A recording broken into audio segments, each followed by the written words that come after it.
min ayati, min asal makna daripada. Kalau sebahagiannya membawa maksud lain. Daripada mungkin daripada tempat ni ke tempat ni guna min juga. Min Kedah ila Kuala Lumpur contohnya, daripada Kedah. Dan juga di sini yang dimaksudkan bukan dari tempat ke tempat, dari masa ke masa, tapi makna litab'id ataupun membawa makna sebahagian daripada. Sebahagian daripada. Min tu. Jadi itu bahasa Arab kaya. Satu perkataan kadang-kadang membawa maksud yang berbeza-beza, 4-5 cabang maksud. Assalamualaikum warahmatullahi wabarakatuh. Alhamdulillah Rabbil Alamin. Wassalatu wassalamu ala Rasulil Amin wa alihi wa sahbihi ajma'in.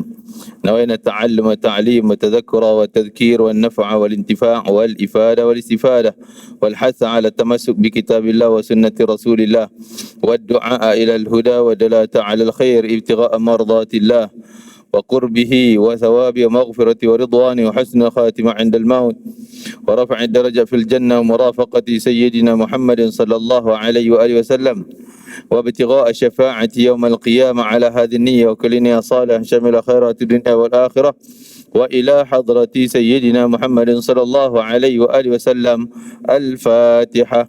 A'udzu billahi minasy syaithanir rajim. Bismillahirrahmanirrahim. Alhamdulillahi Rabbil Alamin. Ar-Rahmanir-Rahim. Maliki yaumiddin. Iyyaka na'budu wa iyyaka nasta'in. Ihdinas siratal mustaqim. Siratal ladzina an'amta 'alaihim ghairil maghdubi 'alaihim waladdallin. Amin. Muslimin muslimat sekalian, kita sambung bacaan muka surat 480. Al-Quran muka surat 480. Surah Fussilat ayat 37. Surah Fussilat ayat 37. Bawah muka surat tersebut, dua ayat terakhir. Bismillahirrahmanirrahim.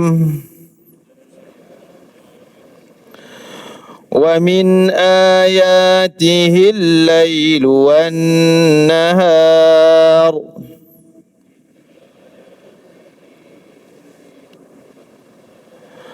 wasyamsu wal-qamaru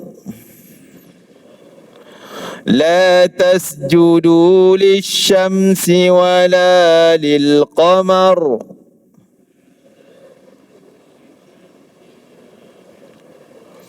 واسجدوا لله الذي خلقهن إن كنتم إياه تعبدون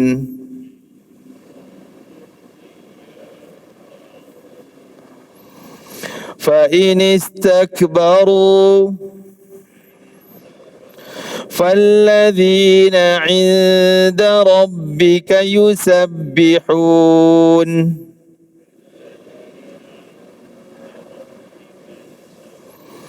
يسبحون له بالليل والنهار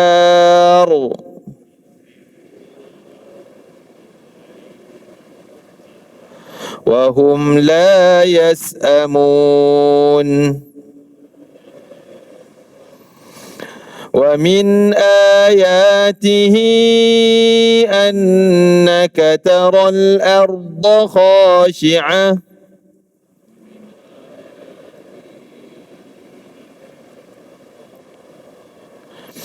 فإذا أنزلنا عليها الماء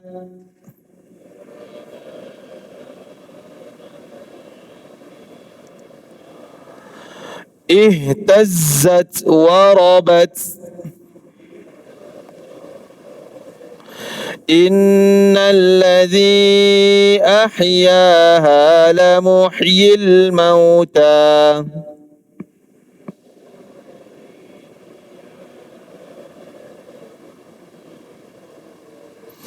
innahu ala kulli syai'in qadir.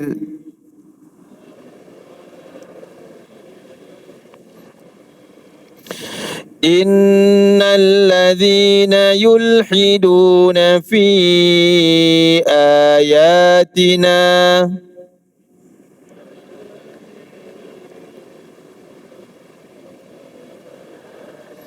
la yakhfawna alaina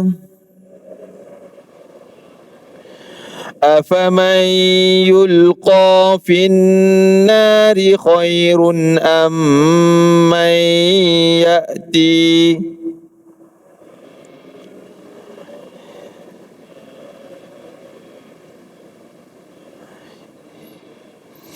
amman ya'ti aminan yawmal qiyamah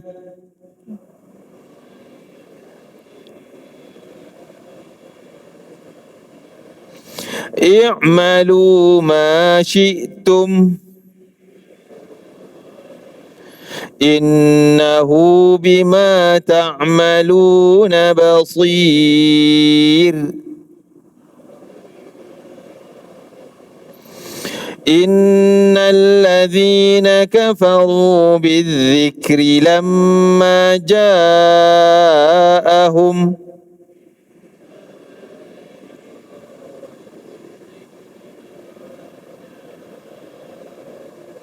wa innahu lakitabun aziz la ya'tihi al-batilu min bayni yadayhi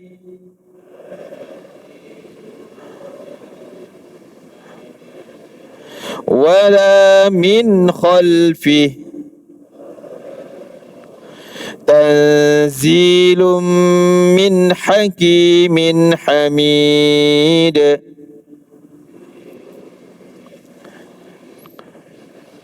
Ma yuqalu laka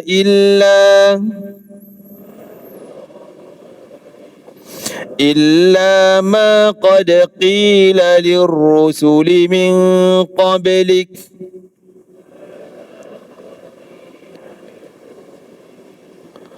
inna rabbaka ladhu maghfiratin wa dhu iqabin alim.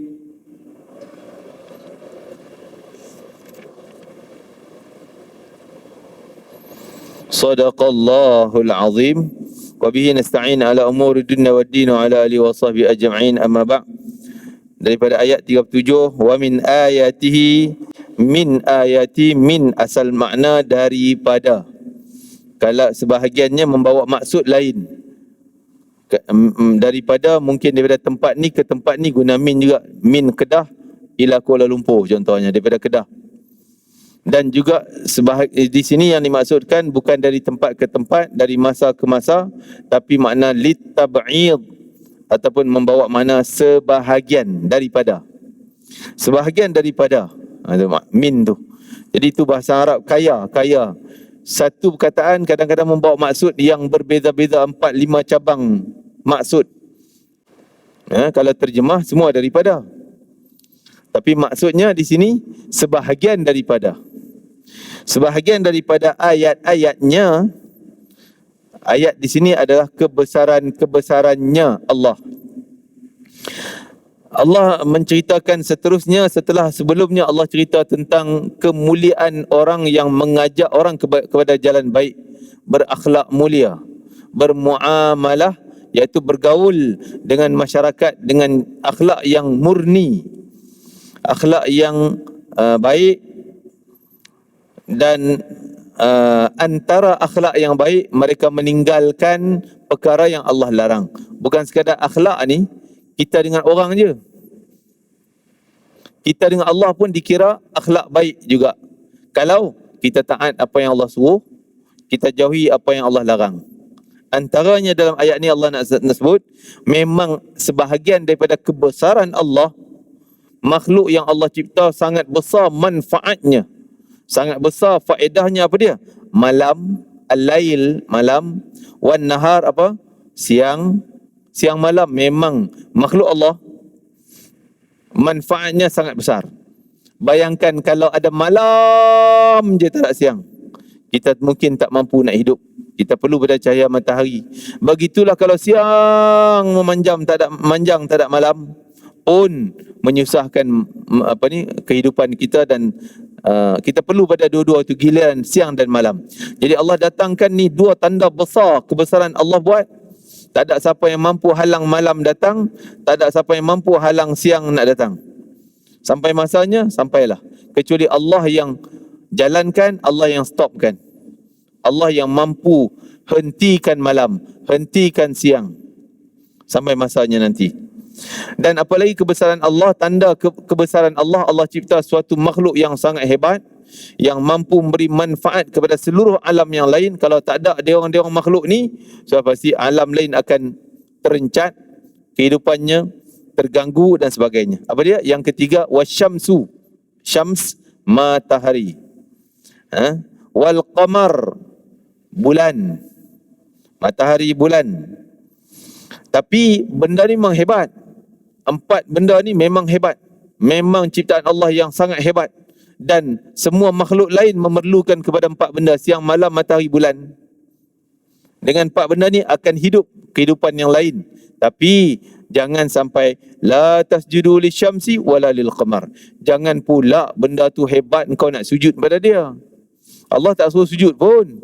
Allah suruh kau guna dan bersyukur. Memang hebat, tapi dia bukan Tuhan untuk disembah. La tasjudu lisyams wala lil qamar. Allah nak sebut bahawa orang yang menganggap batu berhala itu Tuhan, dia tak ada faedah pun. Matahari itu lagi besar faedah untuk alam yang lain. Bulan tu lagi besar faedah untuk alam yang lain. Malam siang. Kalau kamu kata berhala ni Tuhan, banyak faedah, tapi tak ada faedah. Kamu yang buat dia, kamu yang cipta dia, tapi dia tak boleh buat apa pada orang pun. Kan? Bulan bintang tu lagi besar faedah daripada berhala. Yang tu pun Allah perintah jangan sujud pada bulan, matahari dan benda yang kamu nampak hebat. Jadi kita nak menganggap Tuhan dan sujud ni bukan kerana benda tu hebat. Tak, kita tengok apa yang Allah perintah. Allah perintah sujud hanya pada Dia, maka kita sujud pada Allah. Allah yang maha hebat. Walaupun kita nampak makhluk ni hebat, ciptaan ni hebat, pakar ni hebat, cerdik, pakar ni hebat, pakar-pakar hebat pun semua tu makhluk Allah yang bagi. Allah mampu tarik balik kecerdikan dia orang, kepintaran dia orang, kekuatan matahari, kekuatan bulan bintang. Allah boleh stopkan.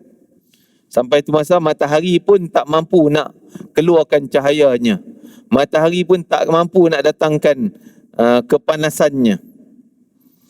Tu la tasjudu lisyams, jangan pula kamu nak sembah kepada matahari, wala lil qamar, jangan pula nak sembah kepada bulan.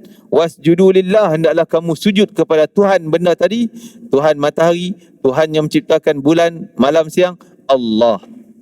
Sujud pada Allah. Sujud di sini ada makna khusus, ada makna umum. Sujud makna khusus iaitu sujud semayang, kita tunduk kepala kita duduk bawah sama dengan lutut, punggung lebih tinggi kepada kepala. Itu namanya sujud. Sujud fizikal, sujud khusus. Adapun sujud yang makna lebih umum iaitu tunduk pada perintah Allah. Allah suruh, terima aja. Jangan petikai. Hukum ni wajib? Yes, wajib. Ini haram? Ya, haram. Tak perlu nak petikaikan, kenapa lah kalau haram tu zaman dulu no, zaman sekarang dah halal dah, tak payahlah ikut. Tak ada.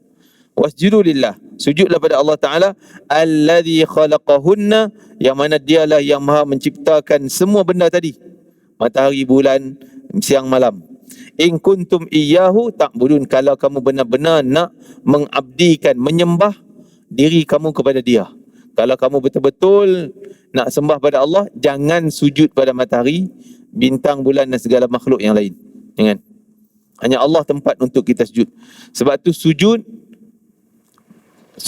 hanya ikut apa yang ditentukan oleh syariat Islam. Minta maaf, kita sebut orang main bola, sepak masuk bola, dia pun tunduk sujud. Itu sujud haram sebenarnya. Berdosa tuan-tuan. Kita kata, oi baiknya dia sujud kat padang pun. Apa syariat situ? Dia ada wuduk ke dah? Sujud mana boleh dalam keadaan tak berwuduk? auratnya, seluar pendek lagi kan, menghadap kiblat ke tidak. Jadi sujud tu takut-takut dia tak benda yang berdosa, bukan kerana Allah, bukan ikut undang-undang peraturan Allah, syariat Allah Ta'ala. Sujud amalan yang suci hanya pada Allah. Bila amalan yang suci, mesti dalam keadaan suci, berwuduk. Sujud yang di luar solat, ada beberapa sujud yang lain. Antaranya sujud syukur. Sujud syukur itu dia macam semayang, ada wuduk, menghadap kiblat, pakaian aurat tutup semua, tempat suci, bersih, tak najis, baru Allahu Akbar dan turun sujud. Caranya takbir Allah Akbar macam takbiratul ihram, niat aku nak sujud syukur kerana Ta'ala. Terus langsung Allahu Akbar yang kedua, sujud dan baca doa sajada wajhiyal ladzi khalaqa wa sawwa syaqqa sam'ahu tu, ataupun tasbih, bangun, duduk dan assalamualaikum, assalamualaikum. Dituntut apabila kita mendapat suatu nikmat atau terhindar daripada balak. Contoh, katalah orang yang kena banjir dah selamat, dia badan selamat walaupun rumahnya ialah ada hancur, rosak dan sebagainya, dia patut sujud syukur kerana badan dia masih selamat. Masih syukur pada Allah Ta'ala dengan sujud syukur. Itu sunnah, benda yang sangat baik dilakukan. Yang kedua, sujud tilawah. Sujud kerana kita baca ayat sujud nanti tadi, ayat 38 tu ada ayat sujud kan, tapi kita tak buat sujud tadi, kita boleh ganti dengan tasbih 4 kali, subhanallah, alhamdulillah, wa la ilaha illallah, Allahu akbar tu. Sujud tilawah. Dan sebahagian khilaf sujud kerana hajat. Ini sebahagian kecil daripada ulama' je yang mengharuskan sujud kerana hajat. Lepas sembahyang hajat dia sujud pula. Ala kulli hal, selain daripada sujud tu jangan. Tak boleh kita sujud pada sesiapa pun. Sehingga Nabi kata, kalau bolehlah aku perintah orang sujud pada orang, yang pertama aku akan suruh isteri sujud pada suami. Kerana pentingnya kedudukannya. In kuntum iyyahu ta'budun, kalau semata-mata kamu nak taat perintah Allah, itu je. Jangan sujud pada benda lain. Tak layak nak sujud pada benda lain. Jadi sujud syukur tadi tak semestinya la tu juga. La tu, faham tentang la tu. Immediately terhindar daripada kemalangan, terus sujud syukur. Yalah, cari tempat sesuai dulu, keadaan yang sesuai, baru niat aku bersyukur pada Allah kerana selamat tadi, pagi tadi, malam tadi, selamat daripada kemalangan, bencana dan sebagainya. Sujud syukur pada Allah Ta'ala. Boleh buat hari-hari, ya silakan, selagi ia adalah sujud yang disyariatkan. Adapun sujud lain, tuan-tuan, apa lagi sujud lain? Tak, main bola, sepak masuk bola, sujud, itu tak cantik, tak elok. Benda suci, benda amalan yang tinggi, bukan itu tempat dia. Dan kerana dia dalam keadaan yang tak sepatutnya. Begitu juga dalam sujud tilawah ni, sujud baca ni, sujud kerana ni, sebahagian mazhab Syafi'i sahaja yang menganggap nak sujud di mana? Pada ayat 37 atau 38. Tapi Imam Syafi'i mengatakan elok sujud pada ayat 38, sebab itu di situ letak tanda macam kubah masjid hitam kecil tu, bahagian Quran ada tulisan tu kan. Itu tanda boleh sunat kita sujud tilawah. Hukumnya apa? Sunat sahaja. Kerana bila sujud tilawah, syaitan akan marah pada dirinya sehingga dia ambil pasir tabur atas kepala dia sendiri. Itu tanda kata dia menyesal. Kerana syaitan kata apa? Aku orang pertama diperintah untuk sujud, tapi aku tolak. Tapi dia orang ni mutaakhir dah, baru diperintah untuk sujud, dia orang mau sujud, untung dia orang. Nanti dia rasa menyesal. Jadi sesungguhnya Allah Ta'ala sebut, fa inistakbaru, kalau mereka takabur, bongkak, besarkan diri dia orang daripada perintah Allah, dia anggap dia lagi hebat. Falladzina 'inda rabbika yusabbihuna lahu bil-laili wan-nahar, yusabbihuna lahu bil-laili wan-nahar. Kalau mereka tetap ingkar dan angkuh daripada mematuhi perintah Allah dan tidak mau mengesahkannya, maka tidaklah menjejas kebesaran Allah.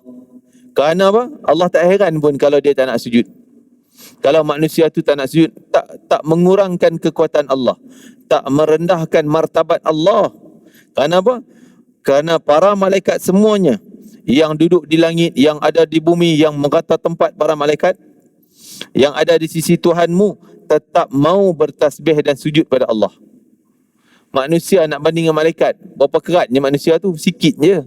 Kalau seluruh manusia, dalam surah Ibrahim Allah Ta'ala sebut, kalau seluruh manusia tak nak sujud pada Allah, Allah tetap maha kaya. Kita ni, mungkin contohnya orang politik, dia naik, dia hebat kerana ada pengaruh dia, penyokong dia, pengundi dia, yang ngundi dia. Lepas tu dia kuat, ada power. Tapi kalau semua tak undi dia, dah hilang power dia. Dia bergantung, kekuatan dia bergantung pada makhluk yang lain. Adapun Allah tidak bergantung pada mana-mana makhluk. Kalau seluruh makhluk tak nak sujud pada Allah pun, Allah tetap maha kaya. Allah tetap maha esa, tetap maha hebat, maha berkuasa. Tak kurang pun kekuatan Allah. Kerana Allah tak bergantung pada makhluk. Jadi kalau mereka nak sujud, untung kepada mereka. Taat, maksud sujud ni adalah taat perintah Allah, mereka yang dapat untung. Kalau mereka tak nak, mereka yang rugi. Allah tak rugi, tak untung pun. Kalau semua makhluk sujud pada Allah pun tak ada menambah kehebatan Allah, tak tambah apa dah. Memang Allah dah tetap maha hebat, maha kaya, maha segala-gala sifat yang terpuji. Bil laili wan nahar, malaikat tak pernah berhenti pun nak sujud Allah, siang malam, malam siang. Wahum la yas'amun, dan mereka tidak merasa jemu pun nak sujud pada Allah Ta'ala. Maka sunat kita di sini sujud sajadah. Maka kita tak sujud, kita ganti subhanallah walhamdulillah wa la ilaha illallah Allahu akbar, subhanallah alhamdulillah wa la ilaha illallah Allahu akbar, subhanallah alhamdulillah wa la ilaha illallah Allahu akbar, subhanallah alhamdulillah wa la ilaha illallah Allahu akbar. Ganti dengan tasbih memuji Allah Subhanahu wa Ta'ala. Ini ayat tentang tanda layak untuk kita mengagungkan Allah Ta'ala tanpa memandang benda lain lebih besar daripada perintah Allah. Kadang-kadang berapa ramai orang yang mulut dia cakap Allah maha hebat, tapi dia mengagungkan harta benda lebih daripada Allah. Mengagungkan kerja-kerja dia lebih daripada perintah Allah. Sembahyang mentah ke mana, itu bukti bahawa dia lebih mengagungkan harta, urusan, mengagungkan jawatan, mengagungkan kerja dia, mengagungkan benda lain. Urusan Allah, perintah Allah, nanti-nantilah, kemudian-kemudianlah. Seolah dia mengecilkan perintah Allah, wal'iyadzubillah. Itu tanda seolah dia sujud pada makhluk tadi ni. Dia lebih mengagungkan. Jadi bila kita sujud, tanda kita mengagungkan Allah, membesarkan Allah. Kalau dia membesarkan urusan dia, kerja dia lebih daripada urusan Allah, berarti dia seolah sujud pada kerja dia daripada mau sujud pada Allah Ta'ala, wal'iyadzubillah. Walaupun taklah dikira rosak akidah kalau dia melewatkan sembahyangnya. Akidah Islam dia memang masih iman, tapi dia terlibat dengan dosa yang besar. Na'udzubillah min dzalik. Wa min ayatihi annaka taral ard, antara kebesaran Allah yang lain. Jadi ini Allah bawa kita supaya berfikir, tengok alam. Masya-Allah, hebatnya Allah Taala. Kan? Kalau kita tengok, tak ada kuasa yang lebih hebat daripada kuasa Allah. Kalau Allah kata kun fayakun, akan jadi. Tengok pada bencana alam dan sebagainya, tak ada kuasa yang mampu menyekat. Bila Allah nak berikan sesuatu, nak jadikan sesuatu, tetap jadi. Wa min ayatihi annaka taral ard, antara kebesaran Allah yang lain, iaitu engkau lihatlah muka bumi ni. Tengok muka bumi. Khasyi'atan, dalam keadaan kering kontang, yang tak bertumbuh-tumbuhan di padang pasir contohnya. Fa idza anzalna 'alaihal ma', apabila turun hujan, maka mampu menumbuhkan tumbuhan di tanah lapang tadi. Ihtazzat warabat, maka bergeraklah tanah-tanah tadi sehingga suburlah tanaman-tanaman rumput keluar. Kan? Masya Allah, tempat kita mungkin tak nampak sangat. Memang dah sentiasa berumput, sentiasa basah bumi, sentiasa ada tumbuhan dan sebagainya. Tapi tanah yang kering kontang di mana-mana je lah. Mungkin contoh di Mekah ke mana ke, orang pun heran bila naik bukit dah menghijau. Dululah zaman kita pergi dulu, bila hujan turun, bukit dah jadi hijau. Yang daripada batu, yang warna batu tu, warna apa? Warna tanah-tanah kan. Akhirnya menghijau, nampak pemandangan yang hijau, tumbuhan. Itu Allah tunjukkan kuasanya. Turun hujannya, terus tumbuh tumbuhan. Ihtazzat warabat, bergerak tanah dan mula suburlah tanaman-tanaman. Innalladzi ahyaha lamuhyil mauta. Kenapa Allah sebut macam tu? Bumi yang mati kering dah bertahun dah tak ada tumbuhan, kena hujan sikit dah keluar tumbuhan, rumput dan pokok dan sebagainya. Kenapa Allah nak sebut? Kita pun macam tu juga. Bumi yang mati pun Allah boleh hidupkan tumbuhan. Begitu juga kita akan mati masuk dalam tanah, Allah boleh hidupkan kita balik nanti. Innalladzi ahyaha, dialah yang menghidupkan, maha menghidupkannya, menghidupkan bumi tadi ni yang kamu nampak dengan mata kamu, tanah kering kontang, kena hujan, keluar pokok, boleh hidup. Dia yang menghidupkan bumi, menghidupkan pokok. Dia juga yang maha menghidupkan kita yang dah mati. La muhyil mauta, dia juga menghidupkan segala yang mati. Innahu ala kulli syai'in qadir, dia maha berkuasa atas setiap sesuatu. Innal ladzina yulhiduna fi ayatina la yakhfauna alaina, sesungguhnya orang yang cenderung seleweng daripada kebenaran ayat-ayat kami, yulhid, cenderung kepada benda yang tak baik,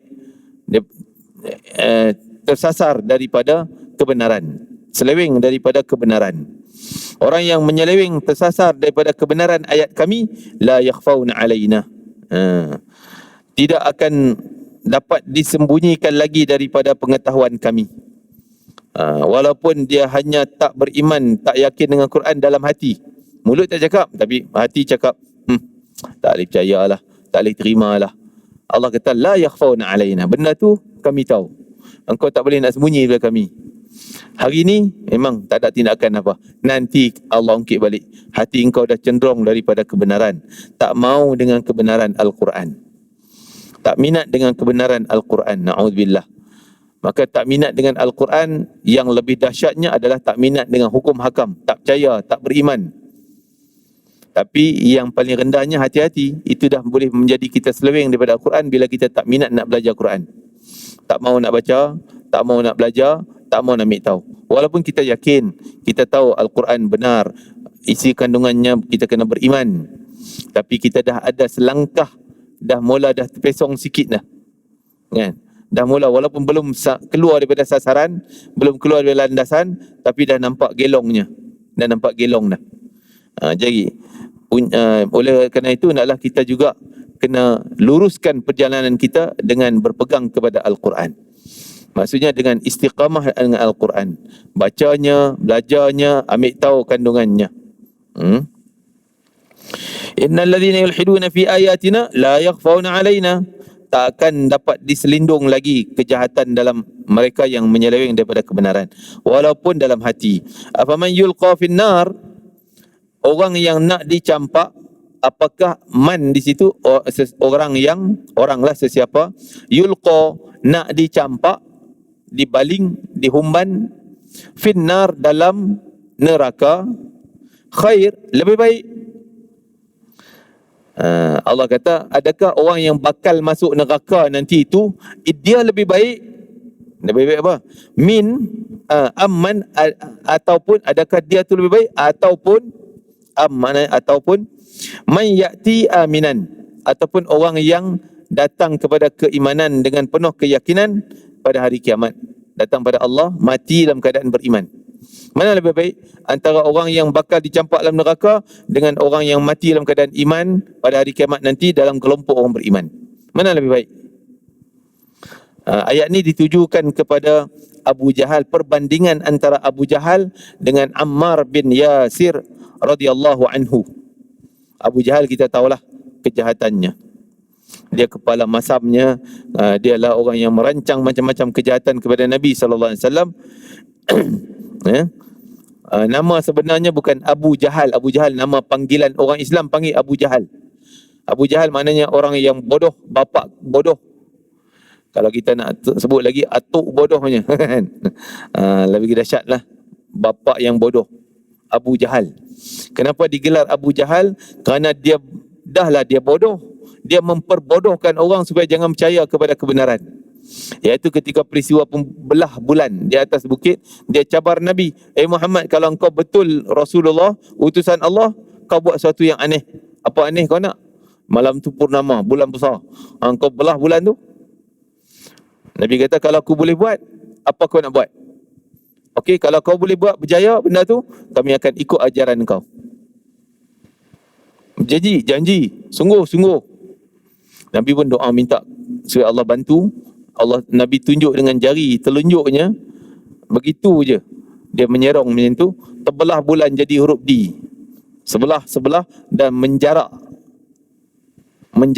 dia semakin jauh, sebelah dengan sebelah ni jarak, sehingga semua yang duduk di atas bukit Abi Qubais yang ada istana sebelah masjid sekarang tu kan, Bukit Abi Qubais, semua duduk atas bukit tu nampak. Abu Jahal nampak dengan mata, semua orang nampak. Akhirnya dia kata apa? Muhammad, kau tak payah nak sihir kami lah, tu sihir belaka. Sihir pula. Tadi minta dia buat aneh, Nabi dah buat aneh, dia kata kau nak sihir mata kami. Kau nak sihir mata kami. Kami tak percaya itu semua sihir tu. Mata kami yang nampak terbelah, tapi hakikat bulan tak belah pun. Mata je nampak macam terbelah. Tu sihir, dia kata. Abu Jahal. Orang lain percaya. Orang kata, betul lah bulan terbelah. Taklah, bukanlah itu sihir. Dia memperbodohkan orang lain, jangan percaya kebenaran. Maka sejak tu namanya Amr bin Hisham digelar sebagai, orang Islam panggil dia Abu Jahal, bapa kebodohan. Tapi dia percayalah hati. Lama terbelah betul lah. Cuma mulut dia bantah. Esoknya dia pergi tanya orang baru masuk Mekah lalu kat padang pasir. Malam tadi kamu nampak ada bulan? Kamu nampak macam mana bulan? Iyalah, malam tadi pun kami di padang pasir sana nampak bulan terbelah macam tu. Betul. Tanya rombongan tu pula. Betul. Tanya rombongan, betul. Tapi tak nak, tetap dia dengan kejahilannya, maka digelarlah Abu Jahal. Dia memang orang kata apa, orang yang sangat digeruni oleh masyarakat dan menjadi pemimpin kejahatan orang Mekah. Sehingga geng-geng dia tu tak berani nak lawan dia. Antaranya Uqbah bin Abi Mu'id. Bila dia dah masuk Islam, maka Abu Jahal warning dia. Kalau engkau tak keluar dari agama Muhammad, kami tarik semua kekayaan engkau, business share, partner share apa semua kami ambil, engkau tak ada sen pun. Dia dah menggeletar. Uqbah dah. Dia cadar dah masuk Islam dah. Akhirnya, okey, aku nak keluar daripada Muhammad, agama Muhammad. Kami tak percaya kecuali engkau pergi ludah muka Muhammad, baru kami percaya kamu keluar daripada agama Muhammad. Dia pun pergi ludah Nabi Muhammad, pergi ludah muka Nabi Muhammad. Allah datangkan balik angin sehingga ludah tu kena muka dia sendiri, kena muka dia sendiri. Tapi yang kena ludah tu jadi muka hitam terbakar macam api. Sehingga Allah ceritakan kisah dia menyesal, silapnya aku dengar cakap Abu Jahal. Aku dah ikut Muhammad tu elok-elok, kenapalah aku ikut Abu Jahal pula. Dia maki diri dia sendiri. Ini Uqbah bin Abi Mu'id. Abu Jahal punya hebat. Sehingga Nabi doa, ya Allah kuatkanlah Islam dengan salah seorang daripada dua Umar. Dua orang yang nama Umar. Yang pertama Umar Khattab, yang kedua Amr bin Hisham ni, Abu Jahal. Kuatkanlah Islam dengan salah seorang daripada dua ni.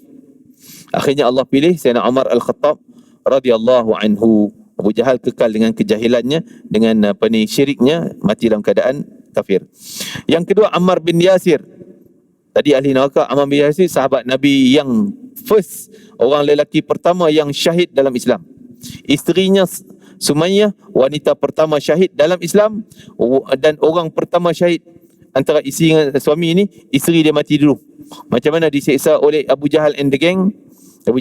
Geng-geng Abu Jahal ni nyeksa dia ni, Ammar bin Yasir.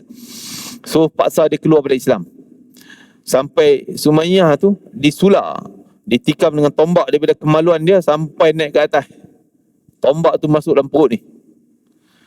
Syahid dia. Ini syahid yang pertama. Sehingga Nabi bila tengok, tahu siksaan tersebut, Nabi tak mampu ketika orang Islam baru sikit, tak mampu nak lawan, nak halang. Nabi kata, isbiru ala Yasir, sabarlah wahai keluarga Yasir, sabarlah wahai keluarga Yasir, sabarlah wahai keluarga Yasir, fa inna mau'idukumul jannah, tempat kamu yang Allah sedia, syurga. Mereka tetap tak nak keluar Islam, walaupun di suami tengok ni, dia orang sula isteri dia, tak nak keluar Islam juga. Kotlah nak takut keluar Islam, tak takut.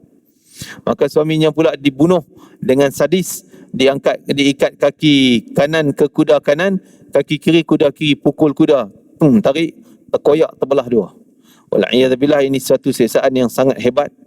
Dan itulah bukti syurga mereka yang sangat hebat. Sebab tu Allah kata, adakah kamu boleh nak samakan mana lebih baik si Abu Jahal yang bakal campak dalam neraka ni dengan Ammar yang memang mati dalam Islam, orang yang pegang pegang Islam, pegang iman dengan sungguh-sungguh sehingga matinya pada hari kiamat, mereka bertemu Allah dalam keadaan aman sejahtera.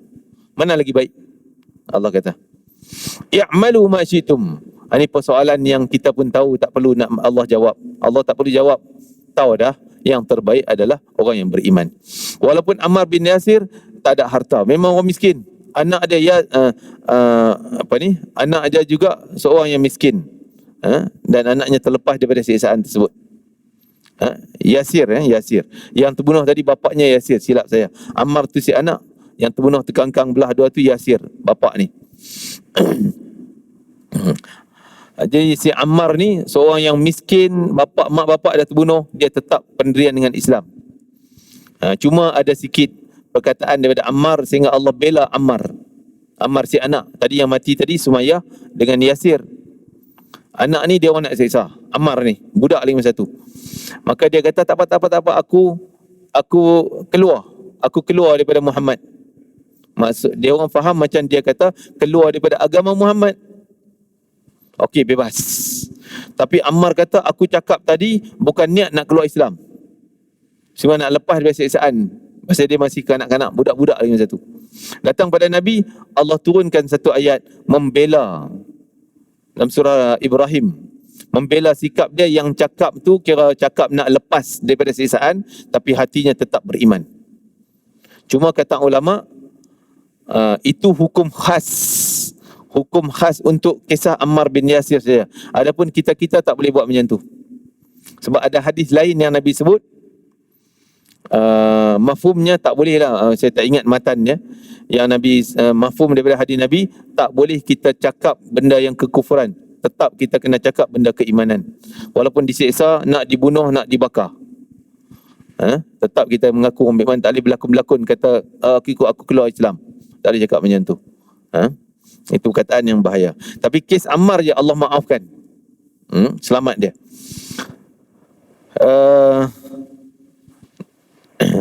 I'malu ma syi'tum, buatlah apa yang kamu nak buat. Kamu nak seksa orang Islam, silakan. Kamu nak tetap sujud pada berhala, buatlah kamu nak buat. Wa innahu bima ta'maluna basir, kerana setiap perbuatan kamu itu Allah Maha mengetahui.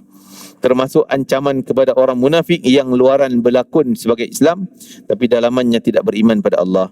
Innal ladzina kafaru bidzikri lamma ja'ahum, sesungguhnya orang yang kufur terhadap Al-Quran. Az-zikri di sini adalah Al-Quran. Jadi Al-Quran banyak nama. Az-zikri pun Al-Quran, An-Nur pun Al-Quran, Asy-Syifa pun nama Quran, Al-Huda pun nama Al-Quran, banyak lagi nama Al-Quran.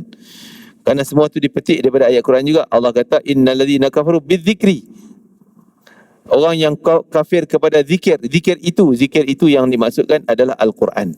Kerana az-zikru juga nama Al-Quran. Lamma ja'athum, yang engkar kepada Al-Quran ketika mana Al-Quran telah sampai kepada mereka. Mereka dah dengar. Kan?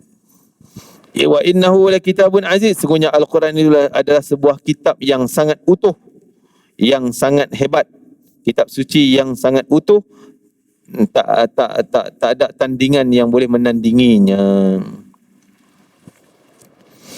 Jadi Allah sifatkan sifat Al-Quran yang pertama, wa innahu lakitabun aziz. Quran ni hebat, hujahnya mantap, malah boleh dimanfaatkan dengan apa-apa manfaat pun. Nak jadi syifa pun boleh, nak jadi benteng diri daripada gangguan yang kita tak nampak pun boleh, nak meningkatkan darajat kita pun boleh, nak jadi kenderaan ekspres ke syurga pun Quran.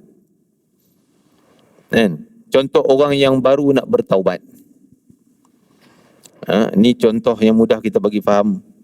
Orang baru nak bertaubat, mungkin dia rasa dosanya banyak, dia terlibat itu, terlibat ini dulu-dulu dah. Sekarang baru nak baik, nak buat benda yang baik, nak bertaubat. Dia kena kuatkan diri dengan Al-Quran supaya itu jadi macam paku yang kuat, supaya dia tak tergoyang lagi dah, tak terkeluar lagi dah daripada landasan, kembali kepada kejahatan lama. Maka antara kekuatan yang perlu dia pegang, dia ni berpaut adalah Al-Quran. Pautlah pada Al-Quran, kerana itu akan menyelamatkan dia daripada kembali bawa dia kepada kejahatan lama. Banyak orang kata hijrah, tapi bila dia tak mendekati Al-Quran, dia tak lama. Lama-lama semangat dia lemah, dah balik tempat lama. Jadi balik perangai lama. Jadi kekuatan yang paling ekspres adalah Al-Quran.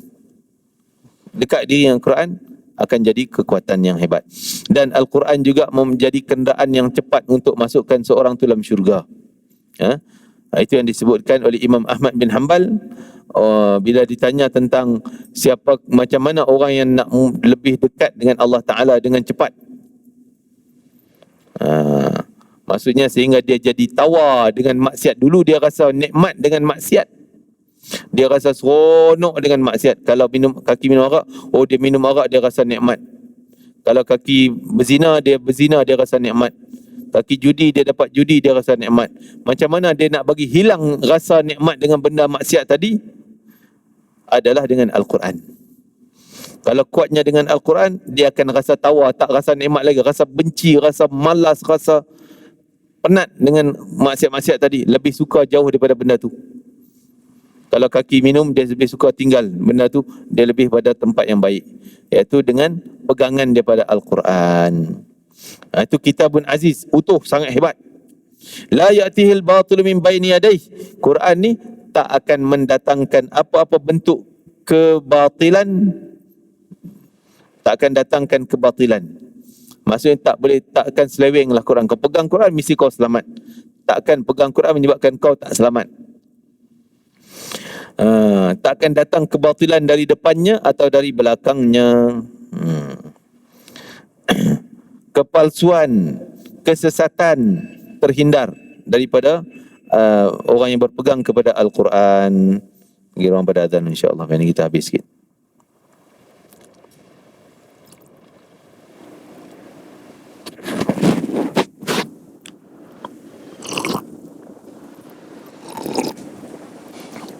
Subhanallah walhamdulillah.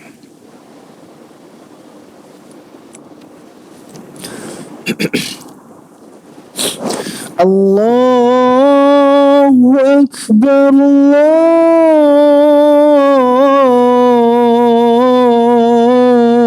Allahu Akbar, Allahu Akbar, Allahu Akbar. Asyhadu an la ilaha illallah.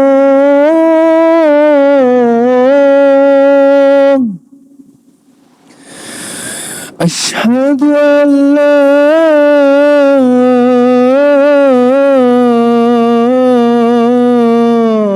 ilaha illallah.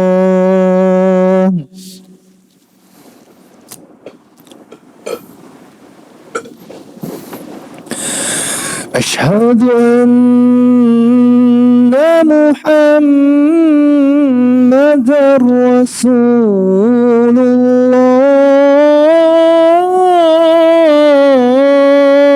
الله. أشهد أن محمدا رسول الله.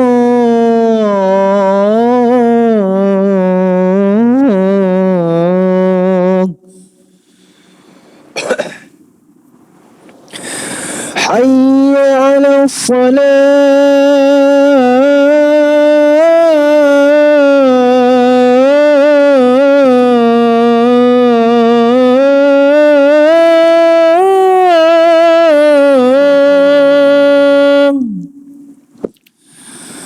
حي على الصلاة.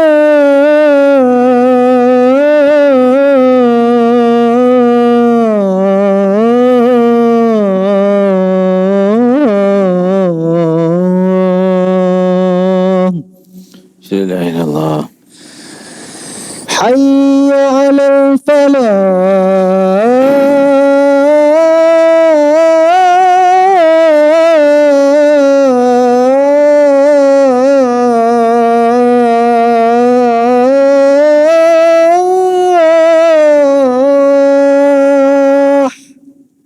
لا حول ولا قوة. حي على الفلاح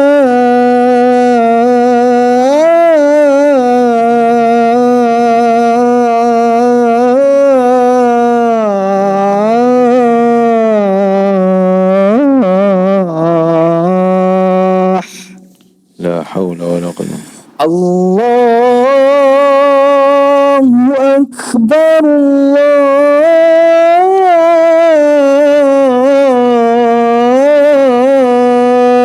أكبر الله أكبر الله أكبر. لا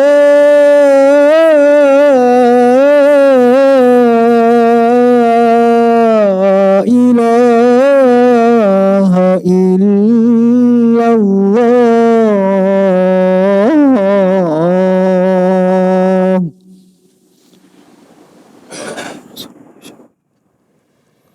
إنك لا تخلف العرب.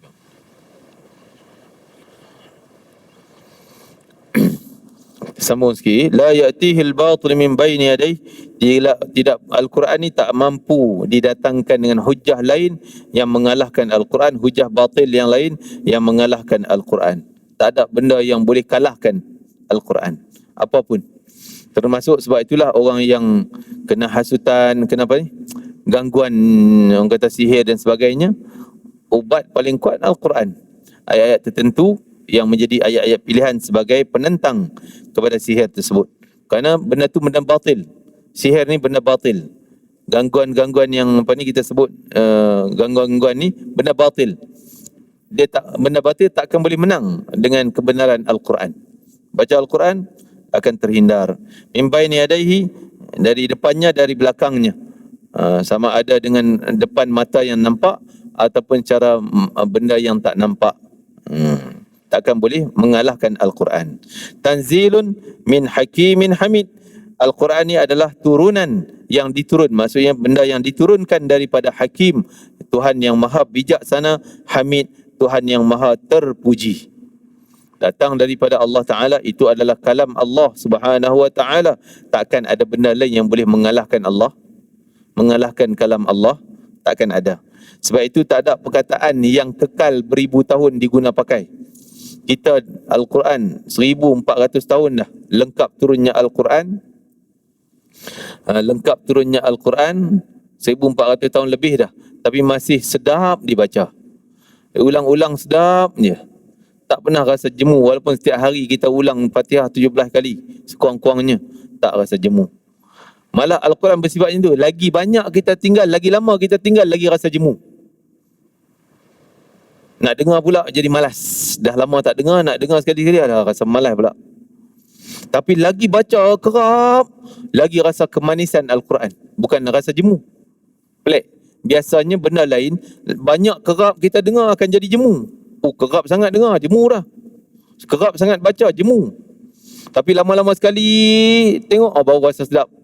Cerita P. Ramlee, kalau hari-hari kita tengok Pendekar Bujang Lapuk, jemu tuan-tuan, hari-hari.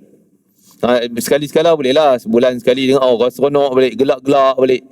Kan, 2 bulan, 3 bulan ditayang balik, seronok. Sekali-sekala. Al-Quran tak macam tu. Al-Quran lagi kerap, lagi rasa kemanisan. Dia takkan jemu. Lagi lama tinggal, yang tu makin dia rasa malas nak dekat, malas nak baca. Dah rasa jemu, macam jemu dah pula. Pasal dah tinggal lama. Jadi Al-Quran bersikap, kita tinggal selangkah, dia tinggal kita 2 langkah. Kita tinggal dia 1 hari, dia tinggal kita 2 hari. Maksudnya bila kita tinggal 1 hari, nak baca balik itu seolah macam dah tinggal lama dah. Allah, penat lah. Dulu boleh baca sehari 2 lay, 3 lay. Tapi lama tak baca ni, nak baca selai pun dah rasa berat. Itu sifat Quran. Tak macam makhluk lain, benda lain. Lagi lama tinggal, dengar sekali, seronok nak dengar lagi habis, nak baca lagi habis. Saya lama dah tak baca. Tapi kalau hari-hari jemu. Tapi Quran tak, hari-hari lagi manis. Sebab tu ada seorang ulama, dia bulan Ramadan dia tak nak baca Quran. Orang tanya kenapa, biasa dia lain daripada Ramadan tak berhenti baca Al-Quran. Dia kata bila dia baca Quran dia rasa manis ke mulut dia, macam madu ada di mulut. Dia takut benda tu batal puasa dia, tertelan benda tu. Padahal itu taklah menyebabkan batal, sebab dia bukan ambil benda luar masuk, kan? Tapi dia tak, cuma dia baca cara hafalan lah, cara senyap hafalan, bukan dengan lisannya. Dan sehingga ada seorang ulama, dia bila dengar kisah Rabi'atul Adawiyah khatam Al-Quran 7,000 kali. 7,000 kali dalam hayat dia. Maka dia kata tu orang perempuan, takkan aku orang lelaki nak kalah pada dia, aku nak lawan dia bagi menang.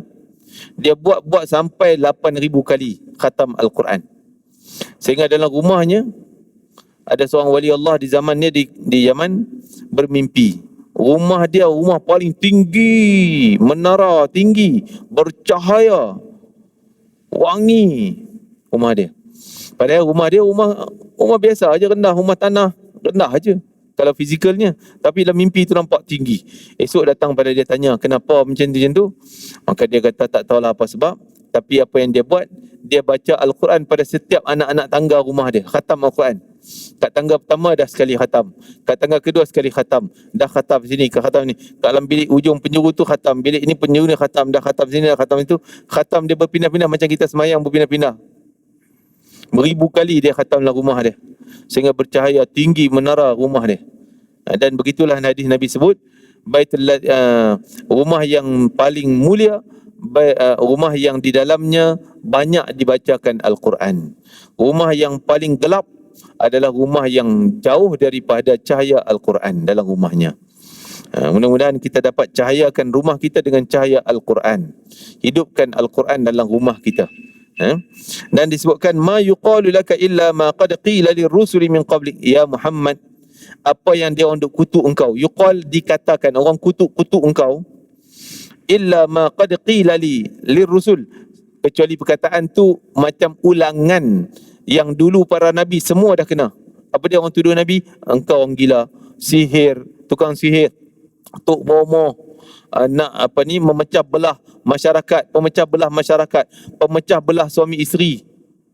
Orang tuduh pada Nabi Muhammad, engkau ni memecah belah suami isteri orang, sehingga suami masuk Islam, isteri tak nak tinggal. Pecah belah suami isteri, pecah belah rumah tangga orang, pecah belah masyarakat. Orang gila, tuduh Nabi Muhammad. Majnun, gila. Sahir, tukang sihir, tok bomoh, macam-macam tuduhan yang tak selayak kepada Muhammad. Sabar Muhammad, kerana perkataan tu bukan baru je engkau kena. Semua nabi-nabi dulu daripada Nabi Adam, Nuh, semuanya dah kena sama je. Masyarakat dia orang mentuduh macam tu juga. Jadi ini sebagai pujuk hati Nabi yang rasa sedih bila dia cerita tentang kebenaran Islam, kebenaran Al-Quran begitu-gitu, orang tak terima. Orang tuduh ni ayat sihir lah apa segalanya, kan? Tapi Allah kata jangan risau. Ayat-ayat tuduhan, tohmahan, penghinaan daripada masyarakat ni sama aja pada nabi-nabi yang terdahulu. Inna rabbaka ladu maghfirah, Allah ni maha pengampun. Kalau mereka yang awalnya dia orang kutuk sekutuk-kutuknya pada engkau, pada Al-Quran, pada Islam, tapi mereka kembali pada Islam, masuk Islam, inna rabbaka ladu maghfirah, Allah maha pengampun. Allah ampun 100% kesalahan mereka yang lampau. Wa dhu iqabin alim, tapi Allah juga mempunyai azab yang sangat pedih. Jadi Allah dua ancaman. Satu, Allah pujuk, tak apa, kalau dia orang nak masuk Islam, aku maafkan. Tapi kalau mereka kekal dengan kejahatan sampai mati, dzu iqabin alim, aku ada siksaan yang pedih. Jaga dia akan kena. Dan Allah bersifat muntaqim, yang sentiasa pasti akan balas dendam. Allah bersifat pembalas dendam. Kau tak mau kembali dalam hayat kamu, tak mau kembali pada Allah, tak nak bertaubat pada Allah, tak nak Islam, aku akan dendam, aku akan siksa kamu. Sikit pun aku akan siksa. Maksudnya sikit punya kejahatan engkau sehingga kau jadi kafir pun akan kena siksa. Allah bersifat takabbur, membesarkan diri. Itu bukan sifat celah bagi Allah, tuan-tuan. Takabbur sifat mulia bagi Allah. Muntaqim sifat mulia bagi Allah. Kenapa Allah bersifat takabbur tu mulia? Layak bagi Allah membesarkan dirinya. Kita tak layak. Kita kata kita hebat. Alah, mana hebatnya? Kan? Tak hebat mana pun. Kena sesama segi dah lembek dah badan. Hebat apa kita? Jadi Allah memang layak, dia maha hebat, tak ada benda yang lebih hebat pada dia. Layak dia membesarkan dirinya. Mutakabbir, muntaqim. Allah layak balas siksaan pada orang yang tak nak taat pada dia. Kerana dia sepatutnya Tuhan yang disembah, tapi mereka tak nak sembah, layak diseksa.